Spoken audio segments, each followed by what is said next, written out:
Hey there everyone, today I'm going to go over the late war kit of a standard Union infantryman. So I'm going to start off first with leathers, then I'm going to move to uniform, and then I'll do like a little deep dive into some of the items. So first item, we're going to go with the cartridge box and sling. You notice there's a Feral Eagle breastplate right here. The sling is connected to my cartridge box in the back with a US box plate there. That would hold a soldier's ammunition, and it has a little pouch for a sergeant tool, but soldiers would use that for different things such as like sewing kits and such. So next item is going to be the canteen. This will hold a soldier's water because they would get very thirsty when they're marching super far, so this is very important. It has a dark blue wool cover on it, navy blue, and that the cover kept it cooler when the sun's being down in it. Next item is the haversack. This would hold various items for the soldier. I have my tin cup attached here. Inside they would have food, writing utensils, sewing kits, stuff like that. I'll go into what I have later in the video. Next is my belt. This belt was not for holding up your pants. That is why it is around my stomach.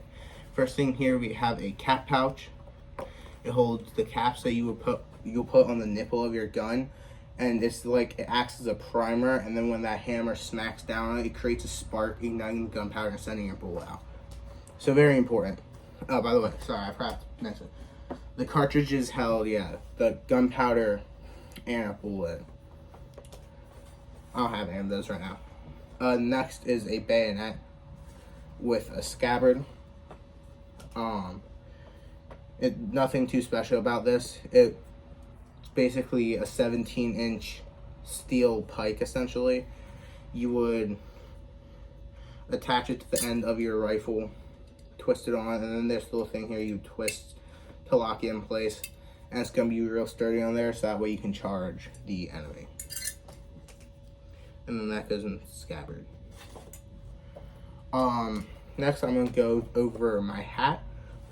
My hat is a standard issue forage cap with a brass infantry bugle on there. This hat you may notice is kind of long and it goes forward. That's because if soldiers were like scavenging for food, they could kind of set like this, and they could put like berries or small stuff like that in there for food. Hence the name forage cap. They went out on forages to find food. So very nice. It doesn't keep the sun off of you except in the front of your face, but that will hurt your neck and your ears. So some soldiers, they took a bandana of such and they would wrap it around, or not wrap it around, but they would tuck it into their caps, and that would keep it off. Or some soldiers got slouch hats, like civilian private purchase, stuff like that. So next is the uniform. I have a sky blue sack coat. It's a 4-button sack coat. It was also, the technical name for it was fatigue blouse. Some soldiers may have had a frock coat, or if they were cavalry, they may have had a shell jacket. It goes to about your hips, a little past your hips. Next item on the uniform is the sky blue trousers. They're nothing too special. They're just wool trousers and sky blue. And that's the basic loadout of a soldier. Under here, I have my vest with Feral Eagle buttons, and underneath that, I have a undershirt. So that's. Oh wait, sorry, I almost forgot. They would also have these. These are brogans. They're a all leather shoe. Yeah, it's hard leather on the bottom, soft on top. They have heel plates right here, which they just make the heel of your shoe, since it's leather and you're marching a lot, they make it wear down less quick. Slower. Sorry, my grammar sucks. Leather shoelaces The inside's leather too. But they were just much tougher people back then, so it didn't hurt their feet as much because they didn't wear shoes often while working on the farms. Because shoes were expensive. So next item here is soldiers will wear on their back. This is a knapsack. This is a feral double bag. It's just a canvas bag. It's tarred, just like my haversack. Will go over what that means in a hot second. I have my sky blue greatcoat on top, which is for the winter months. By the way, this kit is for summer months, even though it's winter right now. Or the time this is being filmed, it is. Feral Eagle buttons on the back belt. It's held on the top of the coat by straps. I have a little fife here. I just do it. I don't play fife yet. I want to learn eventually. I just do it for to keep the thing from falling back. And let's go what we have on the inside. And while I undo this, tarred, it was kind of a waterproofing. Lots of Confederates didn't have that. Some did. I'm not saying none of them did, but it was more common for Federals to have a tarred haversack and knapsack. So let's start with the trunk, as it's so called. Or let's start on top here. Right here I have a gum blanket, this is a waterproof tarp.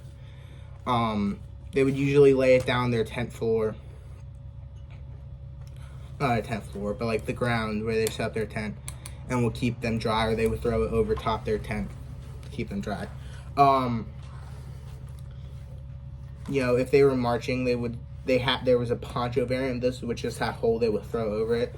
Some soldiers would find other ways if they didn't get a poncho. Like me, personally, I took a little strip of leather and I tied through 2 holes here. So if it's raining and I'm marching, I can, you know, take off my cover for a hot second. If I can ever unfold this. And controller. And then that keeps me dry, keeps my equipment dry. For the most part, I would put my hat back on. I didn't put it in any compartment. That way, if it starts raining, I'm just very easily able to pull it out. Next, in the trunk compartment is what it was called, is my wool blanket. Just nothing special, it's just a wool blanket. Let me put my cover back on. I'm very sorry. I am indoors, however, I am underarmed, so I am permitted to keep my cap on. So, it's a gray wool blanket. I don't have this yet, but soldiers would keep they would keep a shelter half in there, and they would pair up with another soldier in their company, and they would make one dog tent. I don't have that right now, so the rest of that compartment's empty. Next, the envelope compartment. I have a book, some rag wool gloves for when it gets cold, a canteen half, which is just a canteen cut in half, and then a spare undershirt, and a knitted scarf. So I carry a little more than what an average soldier would have. Not always, but right now I do. I have to clear it out. Now I'm gonna go into what I would have in my haversacks. Let me move my canteen. So the haversacks, like I mentioned, held the soldiers' food. They were told never to go somewhere without this, because back then, if you got captured, the enemy did not have to feed you. So this is very important to have. This is just a tin cup. It's how I would drink my coffee or whatever. Such items. In here, I also have tin plates. Well, I have a tin plate. I have 2. That's only because my pard doesn't have one yet. They didn't do this back then. It's just I carry it for him. So I have a bandana. I do plan to get more historically accurate ones. This holds food. I don't have historically accurate utensils yet. I have a, my goodness, I have a bread bag, quite disgusting, covered in rust. But this held my food, which it's a hard cracker. Looks something along the lines of this. It's called hardtack. It's made with flour, salt, and water. It's very, very hard. It lasted for a very long time, and that's why it was issued as rations. So soldiers were issued quite a bit of this, and they were also issued salt pork, but I don't have it in there right now. They were also issued coffee beans, sugar, and water, stuff like that. But yeah, this is very hard. Soldiers oftentimes dipped it in coffee to soften it up, so they didn't break their teeth. Just another bandana for various purposes. Let me see what I got in here.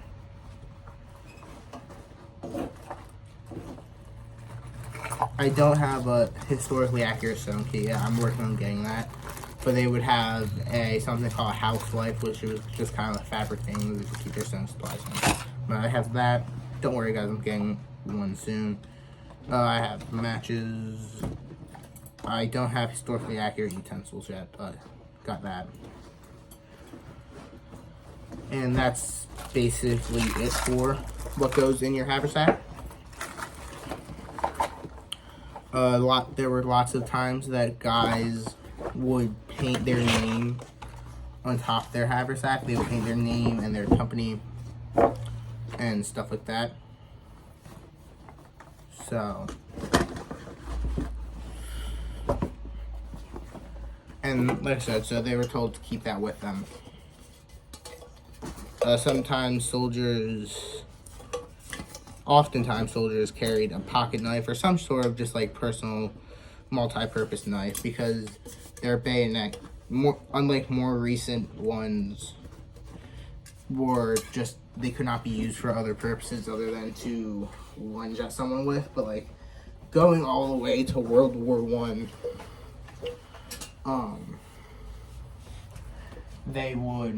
their knives were multi-functioning. Their bayonets would work at knives and as a bayonet. So that's the basic kit. I'll try and make a winter one soon. It's not too different. But yeah, so this is, spring of 1865 era. If you have any questions, let me know in the comments. And thank you all for watching.